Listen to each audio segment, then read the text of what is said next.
Bank Negara Malaysia menurunkan kadar dasar semalaman OPR kepada 2.75% daripada 3%. Pengurangan OPR ini merupakan langkah awal untuk peroleh trajektori pertumbuhan yang lebih baik serta kestabilan harga. Kali terakhir kadar OPR berada pada paras 2.75% adalah tahun 2011. Dalam kenyataan dasar monetari pertama tahun ini, BNM berkata ekonomi global dijangka terus berkembang pada kadar sederhana tahun ini. Petunjuk semasa dan ketegangan perdagangan yang reda menjurus kepada peningkatan aktiviti perdagangan global. Pada masa yang sama, pelonggaran dasar monetari di beberapa ekonomi dijangka terus menyokong aktiviti ekonomi.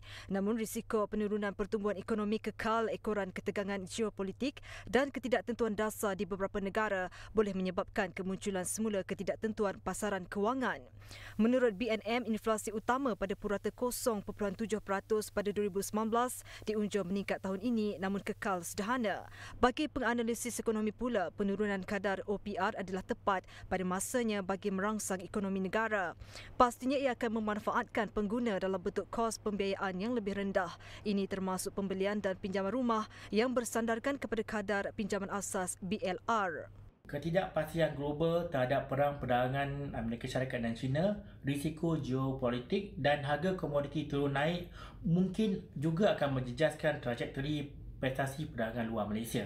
Oleh itu, pengurangan dasar kadar semalaman ini dijangkakan akan dapat meningkatkan lagi penggunaan swasta dan aktiviti pelaburan pada tahun ini serta dapat mengurangkan tekanan luaran terhadap perkembangan ekonomi negara untuk tahun 2020. Kerana kita sedia maklum bahawa ekonomi luaran masih dalam keadaan yang masih lagi mencabar.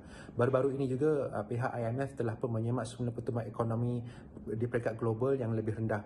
Justru pengurangan kadar OPR ini mampu untuk merancangkan lagi ekonomi domestik, terutamanya dari sudut aktiviti pelaburan dalam ekonomi Malaysia.